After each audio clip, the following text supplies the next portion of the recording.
So good evening, all of you. This is Dr. Aparna Nanda on behalf of Genius Academy. I welcome you for a session or a moderator session on the platform of Genius Academy. Okay, today we have with us Mr. Praveen Parab sir. Praveen sir, welcome to Genius Academy. Praveen sir, he has done his MA in Marathi, MA in Sanskrit, and he's been 4 years examiner of Marathi at the SSC board level. 5 years he has been an examiner of Sanskrit, and since 2 years he's been now the moderator for Sanskrit board, Sanskrit at the SSC board. 20 years his teaching experience spans from about 20 years. He's been working with Children's Academy in Kandivali, and he's also a very jovial person. He sings, he has some good passions related to singing and music. I have myself witnessed his lectures long back. A very old friend and a very good teacher. So I hope you all will ask him doubts. You will get your queries solved. And humble request to all of you to encourage him and be with him for the next few hours. Thank you so much. Thank you. Praveen sir, on to you. Okay.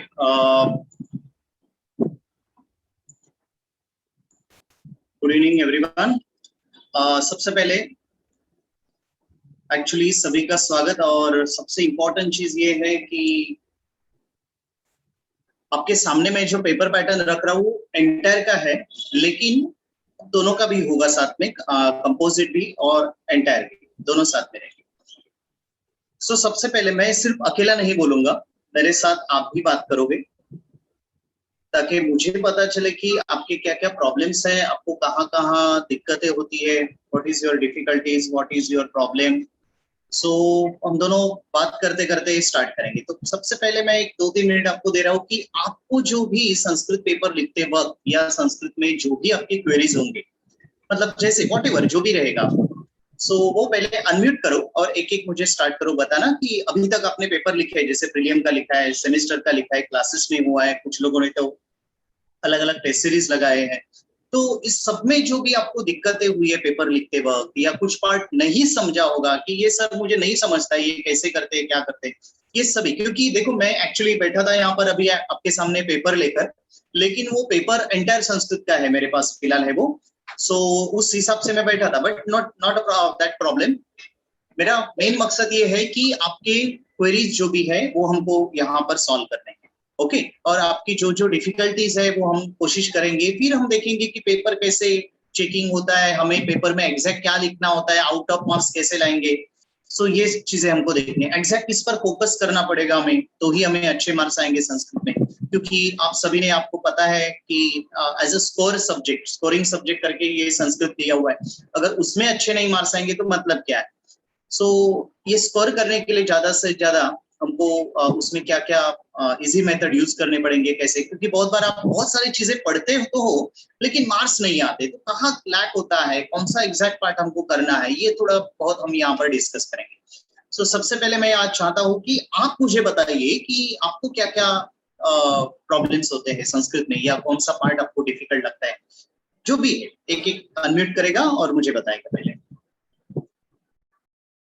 और यहाँ पर कोई भी डरने की जरूरत नहीं है, कोई भी डांटने वाला नहीं है, या फिर इतना साल गया मुझे ये चीज कैसे नहीं आई, ऐसे सब हंसेंगे, ऐसी भी कोई बात नहीं है। तो आपको जो भी लगता है आप फ्रैंकली बोलोगे यहाँ पर, इसीलिए तो हम यहाँ पर बैठे हैं। सो बिंदास एकदम ऑन करा, म्यूट अनम्यूट करा आणि बोलायला सुरुवात करा, जे काही प्रॉब्लेम असतील।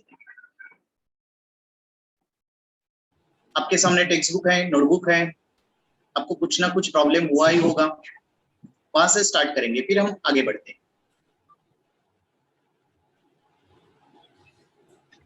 यस बच्चे, अस्ति, क्रिश, रितेश, कनक, या एकदम परिपूर्ण हो सब, कोई प्रॉब्लम नहीं है, कोई डाउट नहीं है। सर ते चॅट मध्ये टाकतात, look at the chat. Okay, spelling mistake, okay,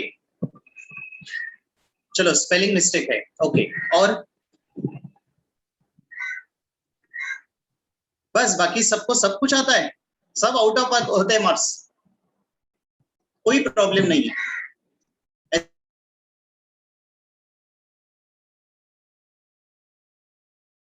आती है, ठीक है। कुश, आप बेटा एंटायर या कंपोजिट है?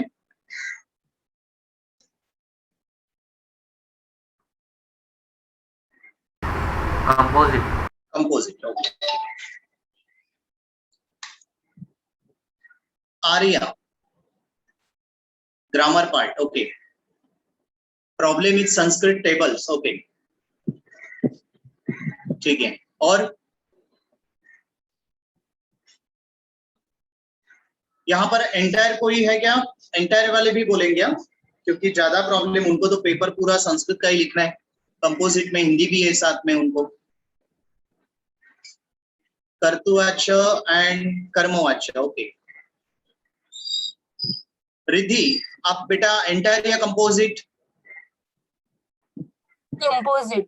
Composite, okay.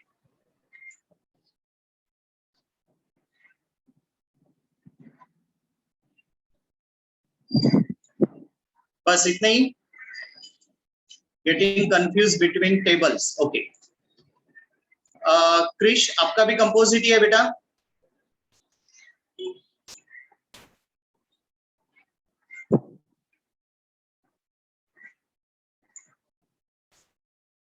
चलो ठीक है, बहुत सारे क्वेरीज आ गए, यस, ओके।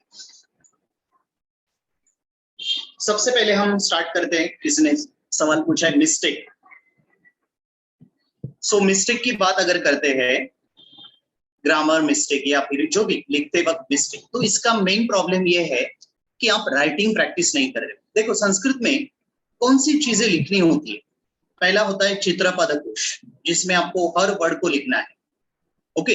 सेकेंड थिंग होती है आपकी सुभाषित माला, पोएम, जहां पर आपको लिखना है। तो यहाँ पर आप बाहर तो करते हो, बाहर होने के बाद डायरेक्ट आप पेपर पे अप्लाई करोगे तो नहीं होगा ना, पॉसिबल नहीं है। बहुत सारे ह्रस्व दीर्घ की मिस्टेक होगी, अनुस्वार है, विसर्ग है, बहुत सारी चीजें हैं। तो इसके लिए सबसे इंपॉर्टेंट चीज होगी, आपको पहले प्रैक्टिस करनी पड़ेगी। आपको 2-3 बार एक एक वर्ड्स को लिखना पड़ेगा, मतलब पहले बाहर करो उसके बाद लिखो, कंपलसरी। और संस्कृत में अगर जो भी पार्ट आपको लिखना है पेपर में, तो वो सब कुछ पार्ट आपको पहले लिखकर देखना पड़ेगा। हमें कोई लेसन पूरा लिखकर नहीं देखना है, हमको लिखने की कौन कौन सी चीजें होती है।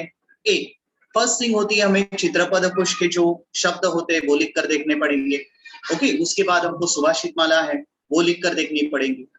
तो ये सारी चीजें हमको लिख कर देखनी पड़ेगी। कंपोजिट की बात करते हैं। एंटायर की अगर बात करते हैं तो उसमें हमको निबंध है एक्स्ट्रा, सो निबंध हमको लिखने पड़ेंगे।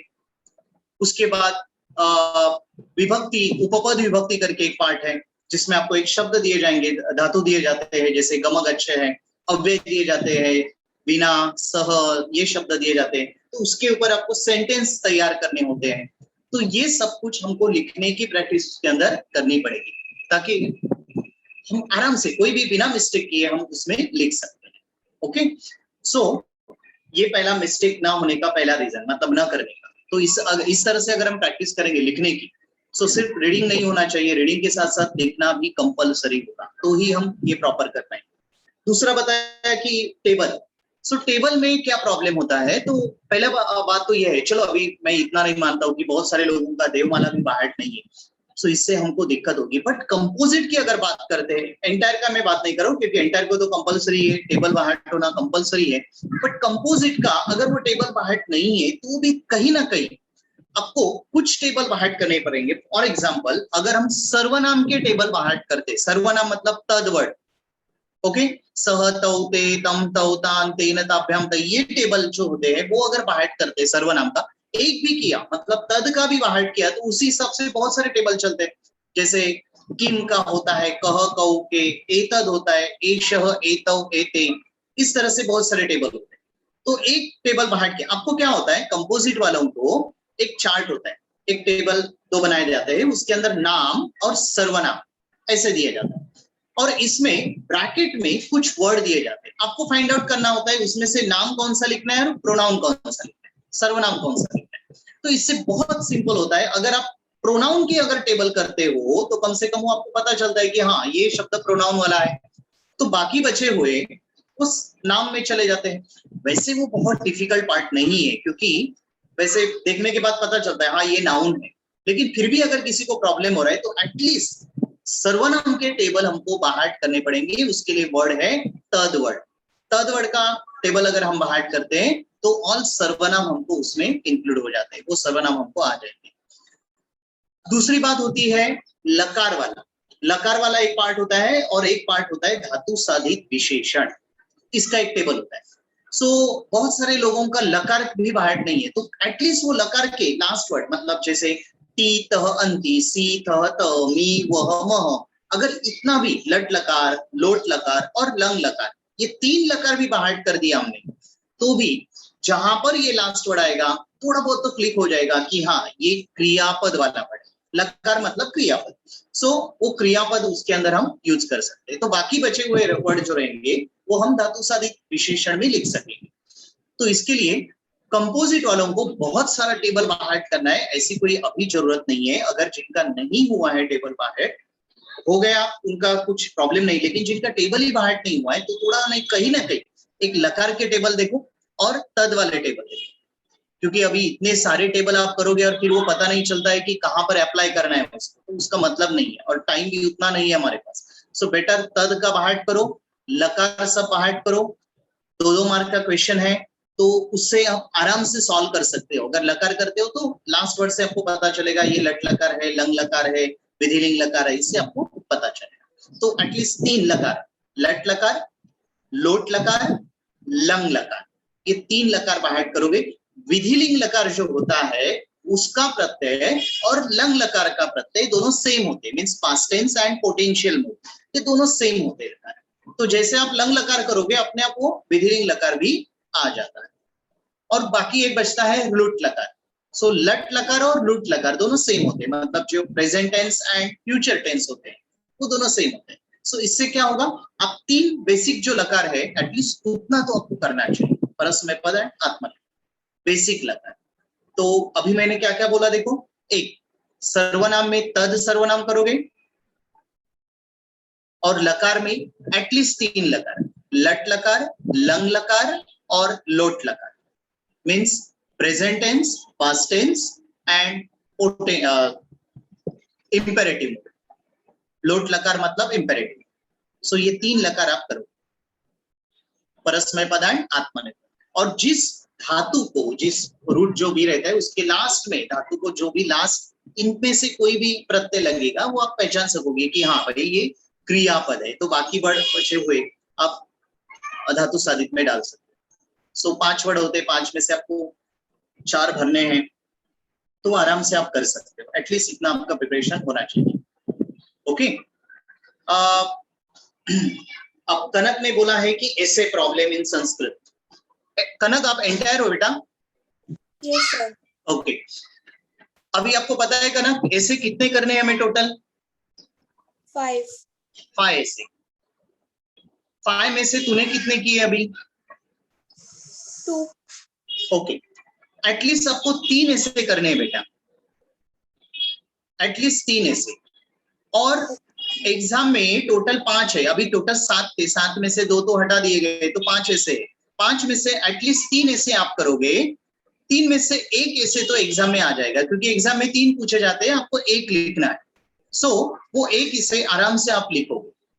सो एटलीस्ट 3 ऐसे आपके बाहर होना अच्छे से। अच्छा, सिर्फ बाहर नहीं करना है, उसको लिख कर देखना है, 2-3 बार उसको लिखना है, ताकि कहीं भी स्पेलिंग मिस्टेक होती है तो आप उसको इंप्रूव कर सकते हो।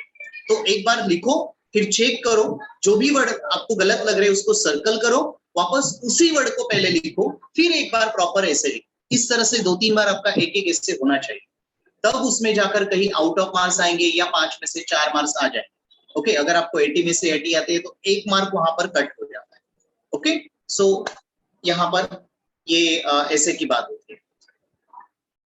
कंफ्यूजिंग पिक्चर्स, ये पिक्चर्स की कौन सी बात कर रहे हैं? कुछ आप अनम्यूट करो जरा, मुझे ये समझा नहीं। पिक्चर्स आप एंटायर हो या कंपोजिट हो? कंपोजिट। ओके, सो कंफ्यूजन पिक्चर्स में होता है, पिक्चर्स में आपका कंफ्यूजन होता है। ओके, सबसे पहले आपको क्या करना है बेटा, साथ में सब पिक्चर्स नहीं करने। एक दिन में एक पेज पर सब पिक्चर है ना उसको ही करोगे। और कैसे करोगे कि एक पिक्चर करने के बाद उसका जो नीचे वर्ड दिया है उसको लिखोगे, जस्ट बाहर नहीं करो, 2-3 बार लिखो, या आधा आधा करो पेज, वो भी चलेगा। आधा पेज किया, लिखा प्रॉपर, दूसरे दिन वो आधा और प्लस आगे वाला आधा, दोनों पेज, मतलब पूरा पेज दूसरे दिन करोगे, तीसरे दिन पहला वाला भी करोगे और आधा पेज आगे वाला करोगे। इस तरह से आपके 4-5 दिन में पूरा का पूरा हो जाएगा, अच्छे से हो जाएगा।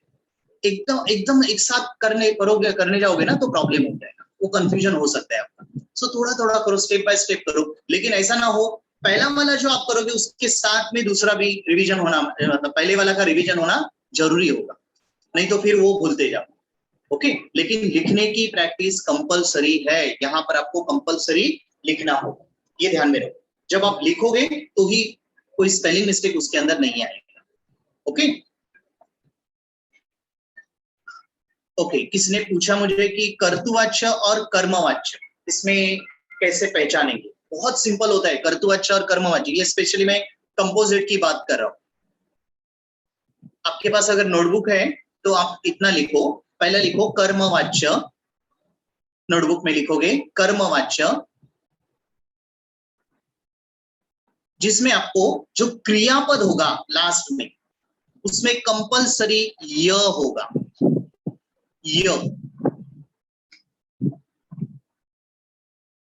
य होगा, या फिर त होगा, लास्ट में त होगा। फॉर एग्जाम्पल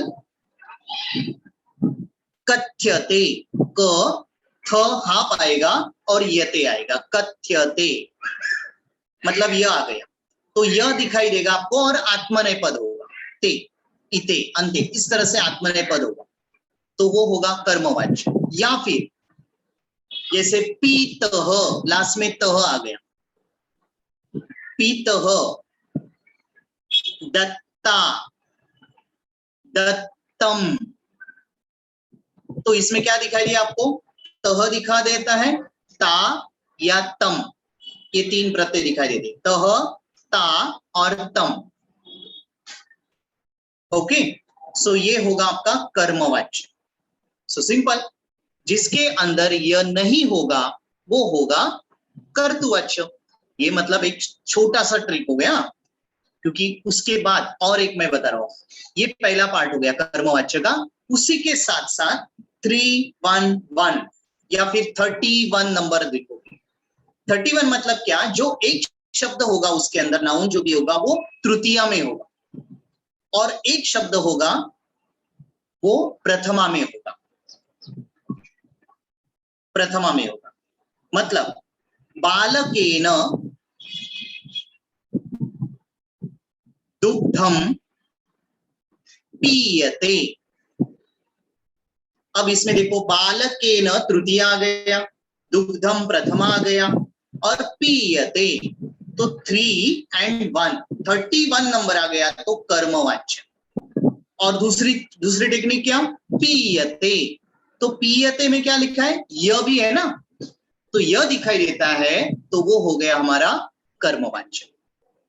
सो 2 टेक्निक से, एक तो नंबर देखेंगे 31 का मतलब हुआ तृतीया एंड प्रथमा। हो सकता है पहले प्रथमा आ जाए बाद में तृतीया आ जाए, मतलब 13 नंबर आ सकता है, या फिर मतलब 13 हो सकता है, या 31 भी हो सकता है। ओके, लेकिन साथ में क्या होगा? यह होगा क्रियापद क्या, तो वो होगा कर्मवाच्य। और नीचे कर्तृवाच्य। सो कर्तृवाच्य में क्या पहचानेंगे? नंबर 12, यहां पर 12 नंबर होगा, मतलब क्या? कर्ता जो होता है वो प्रथमा में होगा और कर्म होगा द्वितीया में, तो 12 नंबर ध्यान में, प्रथमा एंड द्वितीया। और साथ में जो क्रियापद होगा, कर्मवाच्य में क्या देखा हमने? यह देखा था, सो कर्तुवाच्य में यह नहीं होगा। लेकिन अगर ये ऐसा बढ़ाता है कथयति या कथयते, तो इसमें भी यह दिखाई देता है आपको, कथयति, कथयते, लेकिन ये दशम गण के है, मतलब 10th क्लास, दशम गण, और इसलिए उसका यह है, अय प्रत्यय है। लेकिन मैं अभी उतना डिफिकल्ट नहीं जा रहा हूं, वो पार्ट में नहीं घुस रहा, मैं इतना बता रहा हूं, यहां पर जो यह है, ये मेन वर्ड का मतलब कथयति पूरा थ है, अगर कर्मवाच्य होता तो आपका वर्ड आता कथ्यते। Is that clear? मतलब थ हाफ होता वहां पर और यते होता। सो कर्मवाच्य में वो वर्ड हाफ में आ जाता, वो लेटर कथ्यते। और कर्तृवाच्य होगा, वहां पर आपका आएगा कथयति या कथयते या थ पूर्ण आएगा, पूरा आएगा यहाँ। Is that clear? कर्तृवाच्य कर्मवाच्य। सो नंबर ध्यान में रखोगे, कर्मवाच्य में 31, कर्तृवाच्य में 12।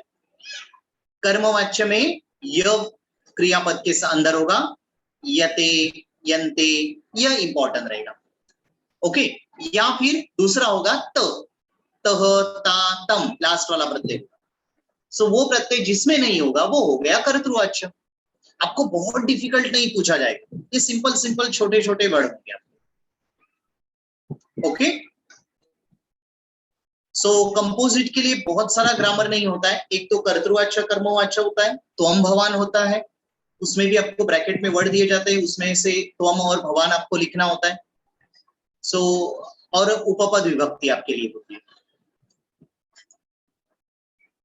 अच्छा, कुश भानुशाली, बेटा ट्रांसलेशन मतलब कौन सा ट्रांसलेशन की बात कर रहे हो आप? कुश अनम्यूट करो। लेसन का, किसका? पोएम और लेसन का आता है ना। हाँ, अच्छा, अब लेसन जो होते हैं, आप एंटायर हो ना कुश? कंपोजिट। कंपोजिट में बेटा ट्रांसलेशन जो होता है वो सिर्फ आपको एक पोएम है वाचन प्रशंसा। ओके, मानवता धर्म तो आपको है नहीं, वो एंटायर वालों को। सो वाचन प्रशंसा पोएम है, उसका ट्रांसलेशन आपको पूछा जाएगा। सो आप प्रॉपर उसको रीड करोगे ट्रांसलेशन के लिए।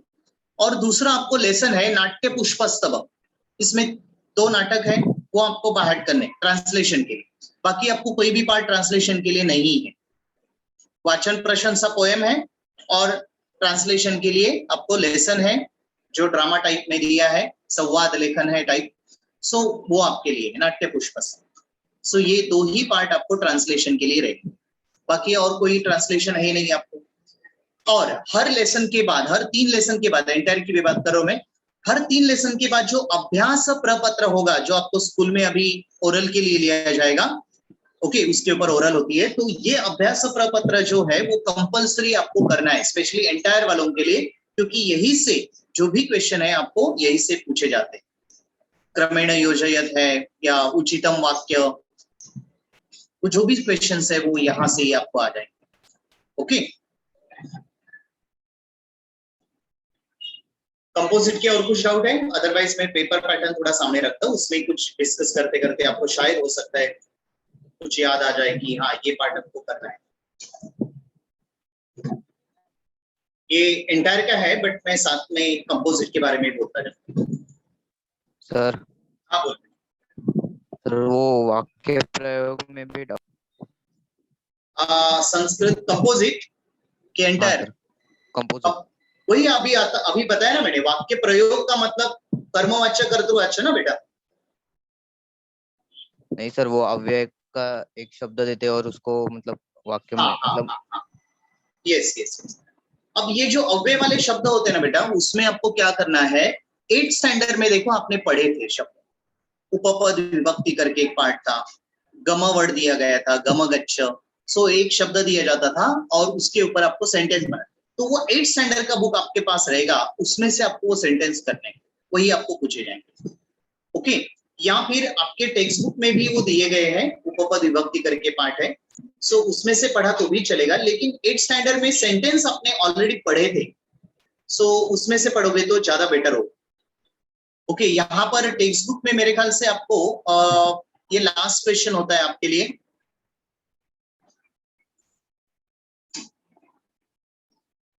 पेज नंबर 72 पर आपको ये उपपद विभक्ति वाला पार्ट होता है।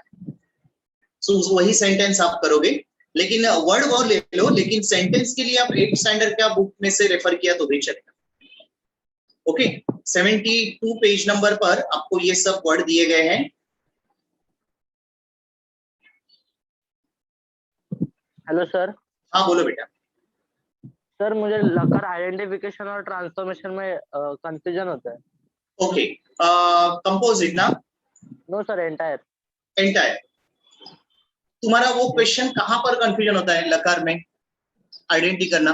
अच्छा पहले मुझे ये कार्तिक बताओ कि आपके लकार बाहट है क्या?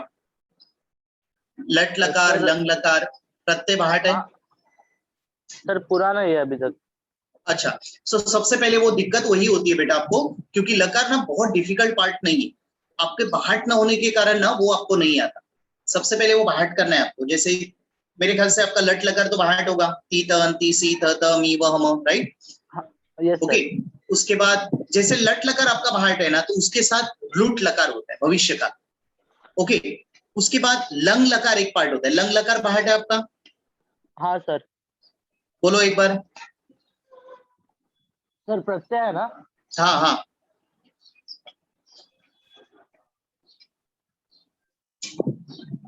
लंग लकार एक बार बोलकर दिख। हाँ, वही गड़बड़ है याद नहीं बेटा। आ रहा है। इसके लिए वो थोड़ा सा तुम्हारा कैसा होता है, जैसे हमारे टेबल अगर बाहट नहीं होंगे ना, तो मल्टीप्लाई वगैरह वो सब डिवाइड वगैरह करना मुश्किल हो जाएगा, राइट?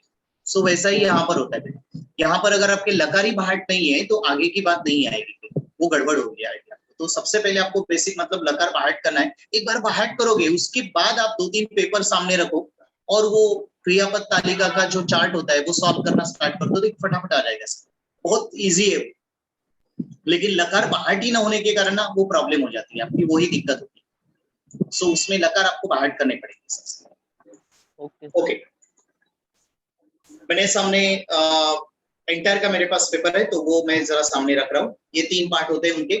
चित्र दृष्टवा नामानि लिखत, कंपोजिट वालों को यहाँ पर 3 मार्क का क्वेश्चन होता है। ये संख्या लिखत 1 to 100 तक होते हैं, और समय स्तंभ मेलनम कुरुत, जहां पर आपको टाइम के बारे में मैच द कॉलम दिया जाता है। यहाँ पर कंपोजिट को 1 मार्क का ये क्वेश्चन होता है, राइट? इसमें किसी को कुछ डाउट है? जैसे मैं चित्र के बारे में बताया आपको कि चित्र का प्रैक्टिस कैसे करना है। आपको राइटिंग प्रैक्टिस बहुत जरूरी। जब तक आप राइटिंग प्रैक्टिस नहीं करोगे तब तक इसका कुछ मतलब नहीं। कितना भी आप हार्ड करो, रॉन्ग जाएगा। तो राइटिंग प्रैक्टिस बहुत इंपॉर्टेंट हो गया आपके लिए। ओके, यहाँ पर आपको मैं अभी बता रहा हूँ, वो सब लिख कर ले लो। कहाँ का राइटिंग प्रैक्टिस जरूरी होगी? चित्रम दृष्टवा नामानि लिखत, राइटिंग प्रैक्टिस मतलब यहाँ पर कंपल्सरी आपको लिखना ही है। ओके, उसके बाद संख्या लिखत 1 to 100 साथ में नहीं करोगे। एक बार आपको क्लू मिल गया कि कैसे करना है, फटाफट लिखोगे आप, बट एक बार तो कम से कम लिख कर देखना है आप। सो संख्या लिखत 2 मार्क का क्वेश्चन है, इसमें हाथ से नहीं जाना चाहिए। यहाँ पर आपको राइटिंग प्रैक्टिस जरूरी है। मेरे ख्याल से आप लिखते होंगे, मैं जो भी बता रहा हूँ। जहां पर पहला क्वेश्चन है मेरा, चित्र दृष्टवा नामानि लिखत, उसके सामने लिखोगे राइटिंग प्रैक्टिस। यहाँ पर कंपल्सरी लिखना है आपको। संख्या लिखत, राइटिंग प्रैक्टिस एक बार लिख कर देखना है। समय स्तंभ मेलनम, नो राइटिंग, कुछ जरूरत नहीं राइटिंग की, आप देखकर फटाफट सॉल्व कर सकोगे, क्योंकि मैच द कॉलम है, तो इसमें बहुत मेहनत वगैरह नहीं लेना है। सो ऊपर वाले 2 क्वेश्चन में आपको राइटिंग प्रैक्टिस बहुत जरूरी है, ठीक है?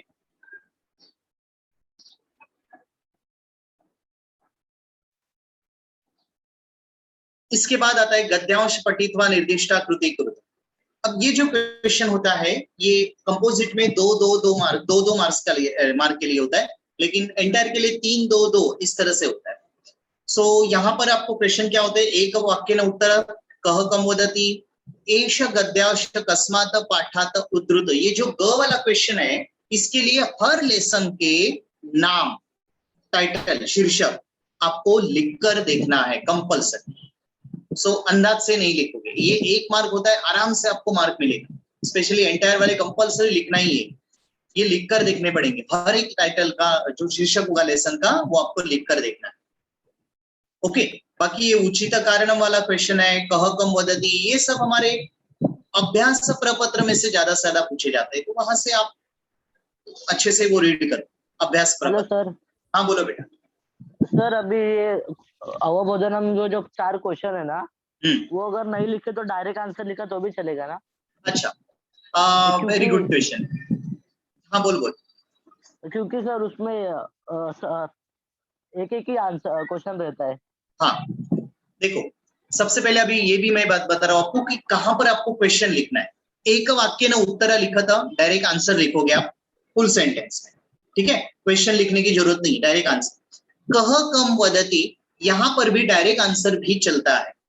ओके, यहाँ पर मार्क्स नहीं कट किए जाते। एष गद्याश कस्मात् पाठात् वृद्धत, डायरेक्ट आंसर।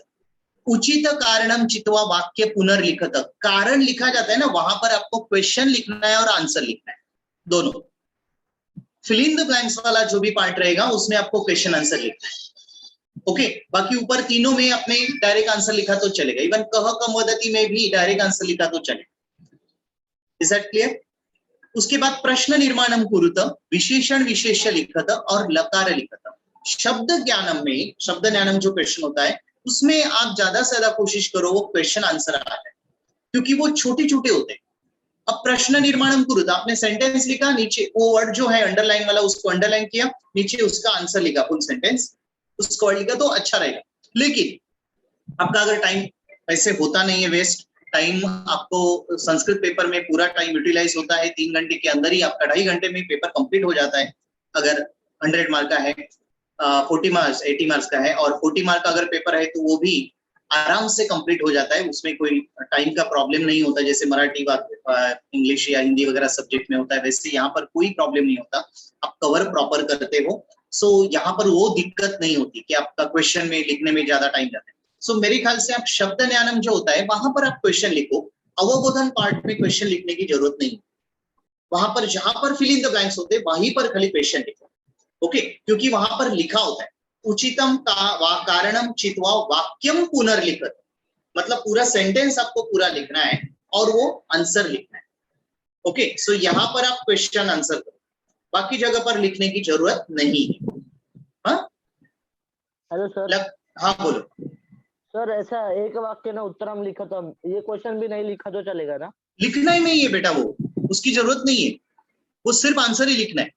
मैंने क्या बोला अभी, अवबोधन में कोई भी क्वेश्चन की जरूरत नहीं सिवाय फिल इन द ब्लैंक वाले। कभी कभी वर्ड सेंटेंस दिया जाता है, ब्रैकेट में 2 वर्ड दिए जाते हैं, उसमें से एक वर्ड आपको लिखना होता है, इस तरह से एक क्वेश्चन आता है। या फिर एक सेंटेंस दिया जाता है, नीचे 2 पर्याय या 3 पर्याय दिए जाते हैं, बड़े बड़े सेंटेंस होते हैं, तो वो ऐसे क्वेश्चन में आप क्वेश्चन आंसर दोनों लिखोगे, अदरवाइज बाकी कहीं पर भी लिखने की जरूरत नहीं। ओके, हाँ सर, मतलब क लिख के डायरेक्ट आंसर। हाँ, डायरेक्ट आंसर, क लिखने के बाद डायरेक्ट आप अपना आंसर लिखो, ठीक है? ओके। उसके बाद शब्द ज्ञानम, शब्द ज्ञानम में आप क्या करोगे, क्वेश्चन आंसर लिखोगे, क्योंकि छोटे छोटे होते हैं वो। जैसे ये विशेषण विशेष्य लिखत, लकार लिखत, लकार लिखत में पूरा सेंटेंस लिखो और डायरेक्ट जो भी लकार है, लट लकार लोट लकार जो भी है वो लिखना है। ओके, सो यहाँ पर आप शब्द ज्ञानम में क्वेश्चन लिखो। क्रमेण योजय, अब ये क्वेश्चन जरा देखो, क्रोनोलॉजिकल ऑर्डर, क्रोनोलॉजिकल ऑर्डर में क्वेश्चन लिखने की जरूरत नहीं है, लेकिन जब आप आंसर लिखते हो तो कैसे लिखोगे, पहले नंबर लिखोगे 1 2 3 4, जरा ध्यान से देखो, स्पेशली ये एंटायर के लिए 1 2 3 4 लिखा। उसके बाद मैं लिखूंगा 1 के सामने मेरा 4 नंबर वाला पहला आ रहा है, सो 4 लिखूंगा, 4 2 3 1, इस तरह से नंबर आएंगे। पहले लिखा मैंने 1 2 3 4, उसके बाद लिखा 4 3 2 1, फिर 4 वाला जो सेंटेंस है वो उसके सामने लिखूंगा। क्लियर हुआ? 3 वाला जो सेंटेंस है वो 3 वाले के सामने लिखो। पहले मैंने क्या लिखा 1 2 3 4, उसके बाद मैंने लिखा 4 2 3 1, फिर 4 वाला जो सेंटेंस है वो उसके सामने, 3 वाला जो भी है वो जैसे जैसे है सेंटेंस वैसे लिखेंगे। कोई दिक्कत है इसमें? क्रमेण योजयत, वैसे आप लिखते हो, राइट लिखते हो, कुछ गड़बड़ नहीं होती, बट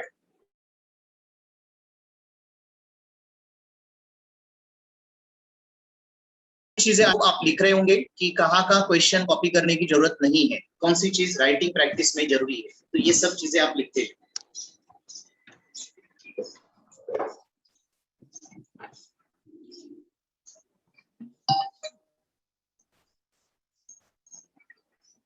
ओके, सो 2 पैसेज होते हैं और यही सब क्वेश्चन आते हैं। यहां पर एक क्वेश्चन होता है, अमर कोशात शब्द योजयित्वा वाक्यम पुनर्लिखत। सो लास्ट में जो अमर कोश का पार्ट दिया हुआ है उसमें से एटलीस्ट एक एक शब्द के 2 या 3, अगर बाहर पूरा किया तो अच्छी बात है, लेकिन अगर बाहर नहीं हुआ है अभी तक तो एटलीस्ट 1 या 2 उसमें से शब्द आप लोग करो। समानार्थिक शब्द जो होते हैं अमर कोश में वो 1 या 2 तो एटलीस्ट हर एक का पढ़ का करोगे आप। ओके, और जो आपको इजी लगता है वो करो। सो अमर कोश का ये क्वेश्चन यहाँ पर होता है, वैसे वो ऑप्शन में है लेकिन फिर भी हम प्रिपेयर करके रखेंगे। सत्य असत्य लिखत, देखो अभी आपने पूछा था ना कि कहां पर सेंटेंस लिखना है, क्वेश्चन लिखना है, तो ये देखो यहाँ पर ऑलरेडी आपको क्या दिया है, वाक्यम पुनर्लिखित्वा सत्यम असत्यम लिखत, मतलब पुनर्लिखित्वा, यहाँ पर आपको वाक्य वापस लिखना है और फिर नीचे वो सत्य या असत्य लिखना है, तो यहाँ पर आपको क्वेश्चन लिखना कंपल्सरी। Is that clear? फिर षष्ठी विभक्ति पद, त्वांतल्यबंत, संधि विग्रह और जाल रेखाचित्र। माध्यम भाषया सरल अर्थ लिखत, यहाँ पर आपके जो लेसन आपका है नाट्य पुष्प स्तवक, इस बार तो कोई भी उसमें से 2 करोगे तो भी चलेगा, क्योंकि नदी सुक्तम जो था वो निकाल दिया गया है एंटायर के लिए। सो आपके लिए 3 वो संवाद है, ड्रामा है, 3 पार्ट, तो उसमें से कोई भी 2 तो अच्छे से करो, 3 करके रखोगे तो अच्छा ही रहेगा, लेकिन 2 तो एटलीस्ट करो उसमें ट्रांसलेशन। और माध्यम भाषा उत्तर लिखत, ये टेक्स्ट बुक के नीचे जो एक्सरसाइज पार्ट होता है उसी में से पूछे जाते, तो वो अच्छे से करो। उसके बाद बाहर का कुछ करने की जरूरत नहीं, प्रॉपर टेक्स्ट बुक प्रेफर करो। ओके,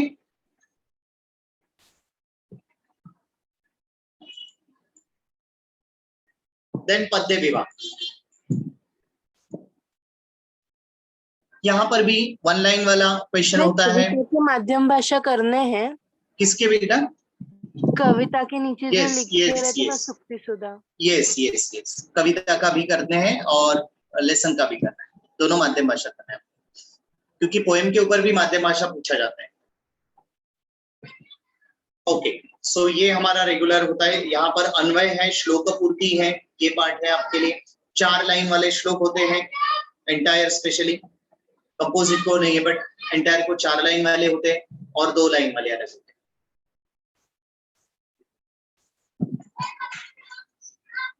ये एंटायर के लिए है। यहाँ पर कंपोजिट का सिर्फ एक ही पार्ट है, धातु नाम उपयोगम कृत्वा वाक्य निर्माण कुरु, मतलब जैसे अभी मुझे पूछा गया था कि ये सर कहाँ से करे, तो 72 पेज नंबर पर वो सब कुछ दिया हुआ है, लेकिन फिर भी अगर आप कुछ करना है तो आप क्या करोगे, ज्यादा से ज्यादा 8th स्टैंडर्ड का बुक ज्यादा रेफर करोगे, वहां पर ऑलरेडी आपने पहले किया हुआ है, एक बार रिवाइज करोगे तो फटाफट सब कुछ आ जाएगा।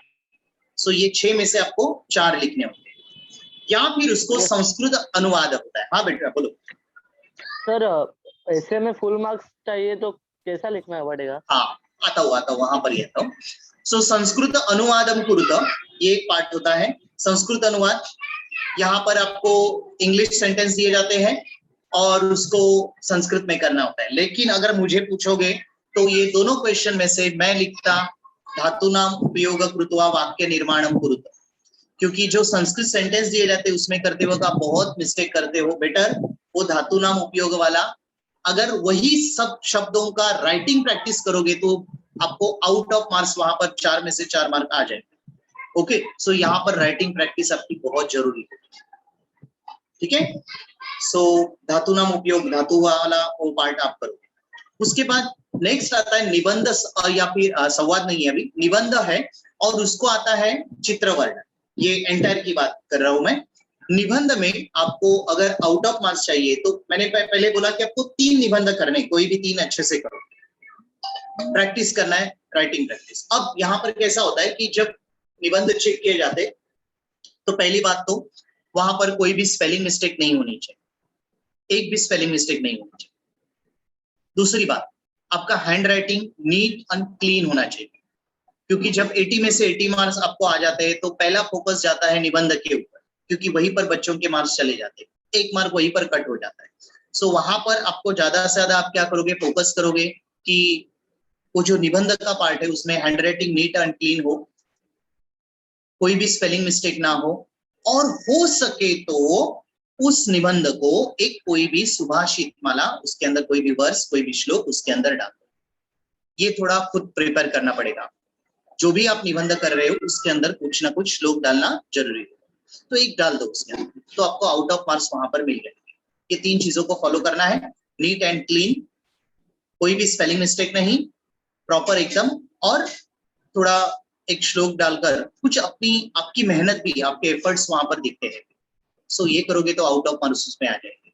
ओके, फिर उसके साथ में चित्र वर्णन होता है, एक पिक्चर दिया जाता है, उसके ऊपर आपको 5-6 सेंटेंस लिखने पड़ते हैं। लेकिन अगर मुझे पूछोगे तो मैं यहाँ पर निबंध को ज्यादा से ज्यादा पसंदी दूंगा, क्योंकि निबंध में मुझे आउट ऑफ मार्क्स आ सकते, उतना मेहनत करूंगा तो। और 3 ही निबंध है। चित्र वर्णन में थोड़ा मेरा गड़बड़ हो सकता है, क्योंकि अगर मैं प्रॉपर सेंटेंस नहीं बना पा रहा हूँ तो मेरा चित्र वर्णन में मार्क्स चला जाएगा। सो बेटर मैं आपको बता रहा हूँ कि आप निबंध ज्यादा से ज्यादा फोकस करो, वो अच्छे से लिखने की कोशिश करो। Writing practice is a must, वहां पर writing practice important.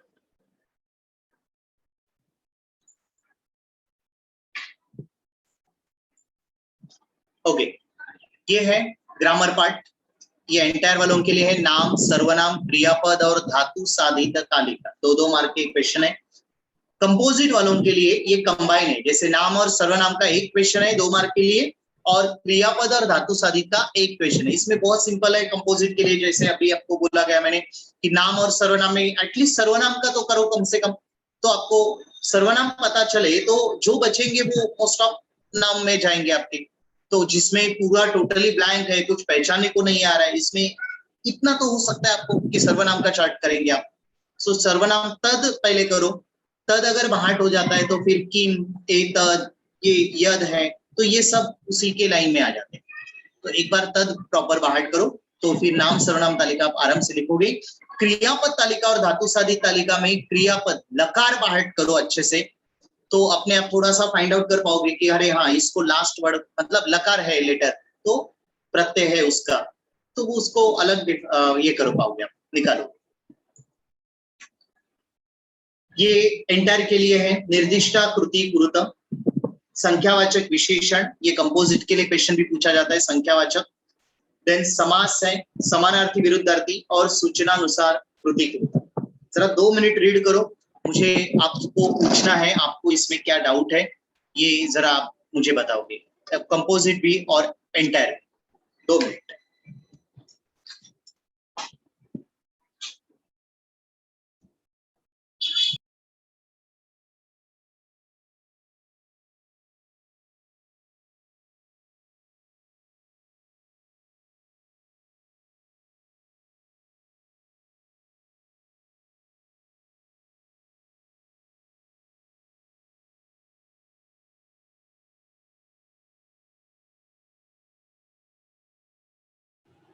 Students, I hope you people are able to understand. Yes, all of you. Are you there Yes, with ma'am. her? Yes? Yes, ma'am. Yes, very good, very good. I'm liking it that you people are asking doubts, you are interacting. Yeah, very good, very good. Or भी doubts है तो please get your doubts solved. After this there will be a Hindi lecture and followed by there will be Marathi. Okay, so please ask doubts, get your textbooks, notebooks. Okay, if parents want to come and see this, you know, if parents want to visualize, please parents भी आइए, तो आप लोग भी देख पाएंगे कि कितना अच्छा ट्रेनिंग यहाँ पे हो रहा है करके, और इन द लॉन्ग रन आप लोग भी बच्चों को टिप्स दे सकते हैं, यू नो, पुश कर सकते हैं बेटर करने के लिए. So I would request parents also to join us if they at all are there at home. Yes. अब ये जरा पार्ट देखो, इसमें कुछ डाउट है किसी को? बच्चों आपसे मैं एक्सपेक्ट करता हूँ कि आप मुझे ज्यादा से ज्यादा डाउट पूछे ताकि मैं वो क्लियर करता जाऊँ. जैसे बहुत सारे लोगों ने जो पूछा बहुत अच्छा लगा. कार्तिक बहुत बोल रहा है कि सर ये डाउट है वो डाउट. ऐसे आप बाकी भी बच्चे बोलो, अकेले कार्तिक को डाउट नहीं है, क्योंकि वो जब बोलता है तो बहुत सारे आपके भी डाउट सॉल्व होते हैं ना. तो उसी प्रकार से आप बोलोगे तो बाकी लोगों का भी पता चले.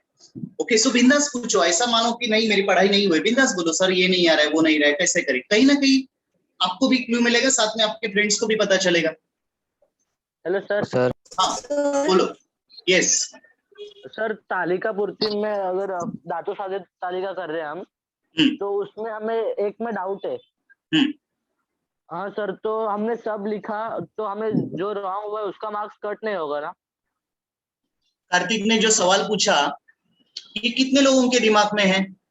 Just raise your hand. वो सिंबल क्लिक करो साइड वाला. उसने क्या पूछा समझा ना आपको?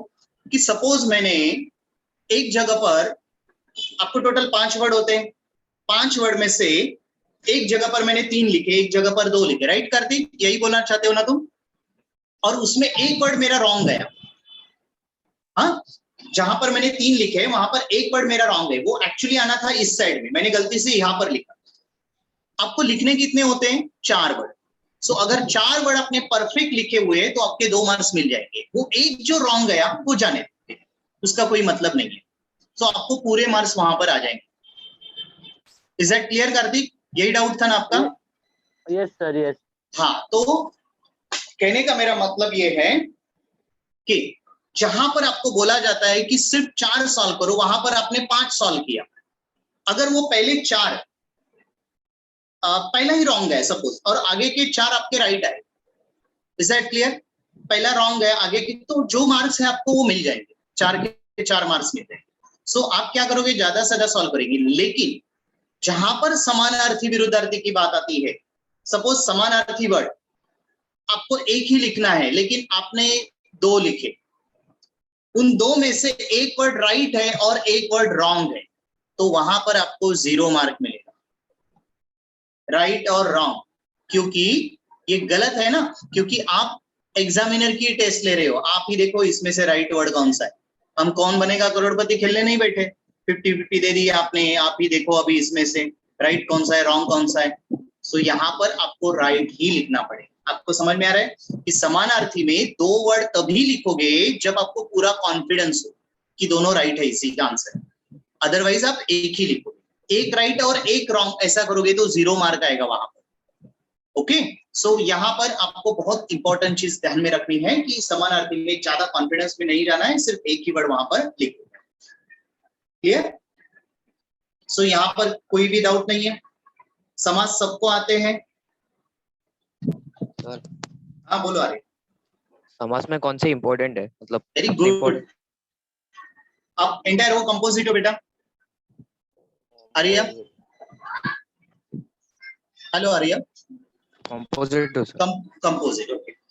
सो पहली बात तो ये है ना, कंपोजिट के लिए समास पहचाना बहुत इजी होता है, क्योंकि आपको ना सिर्फ मैच द कॉलम टाइप आता है।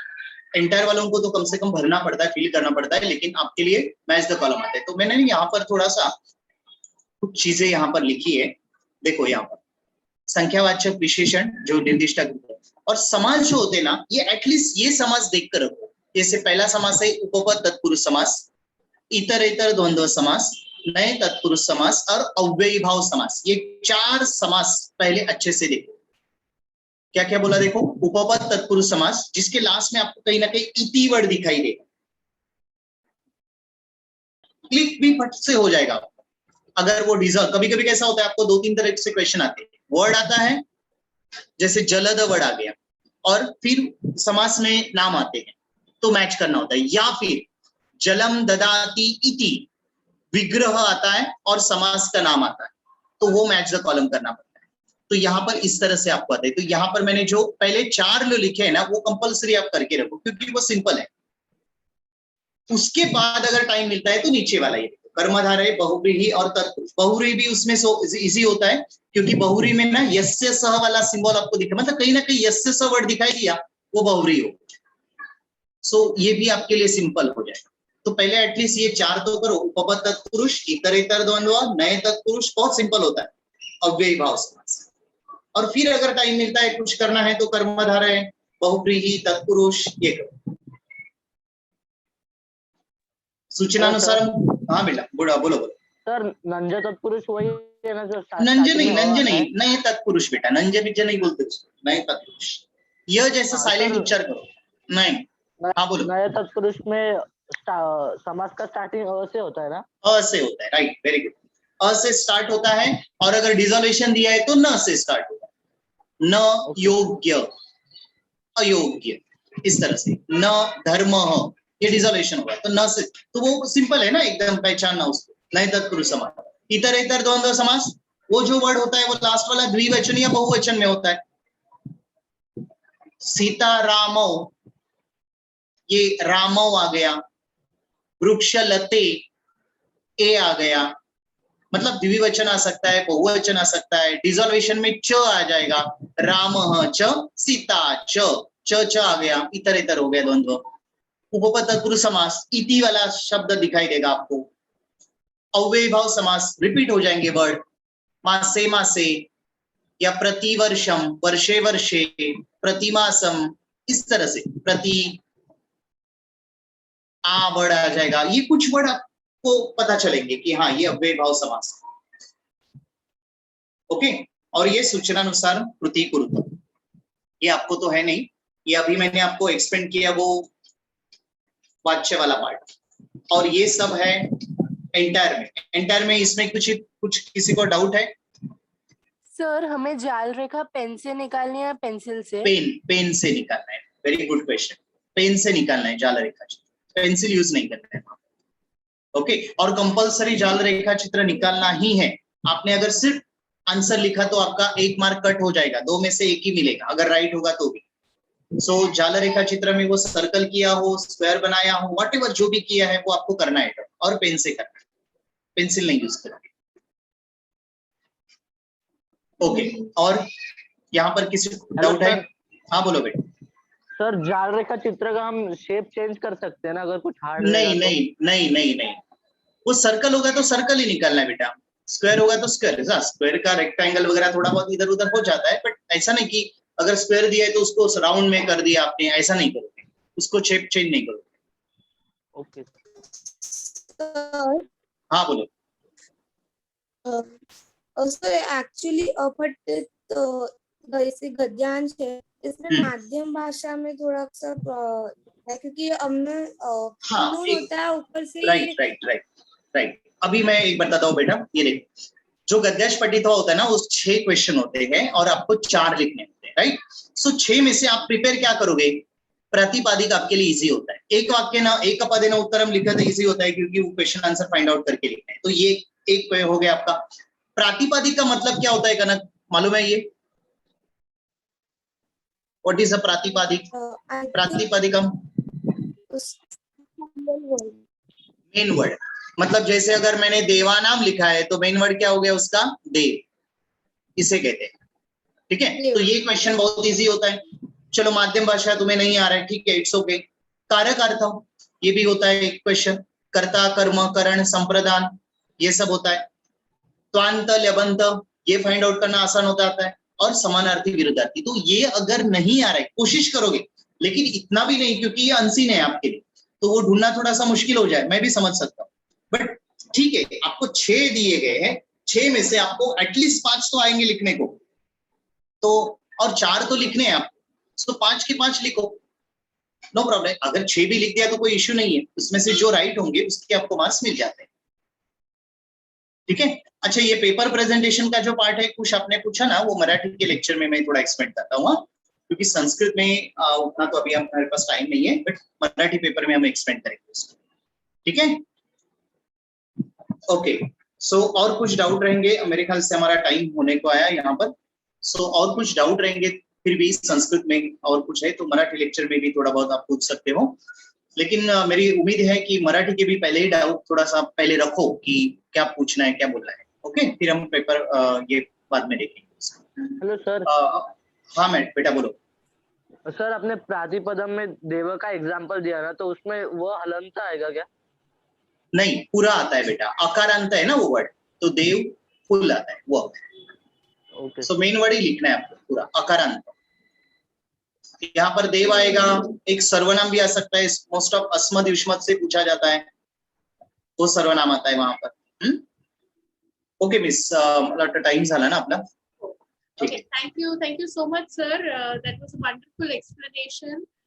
Students, आपको अगर कोई डाउट है तो sir will join back again at around 8:15 Marathi के लेक्चर के लिए। तो अगर आपको ऐसा लगता है कि संस्कृत के डाउट्स है तो you can get it solved that time. Okay.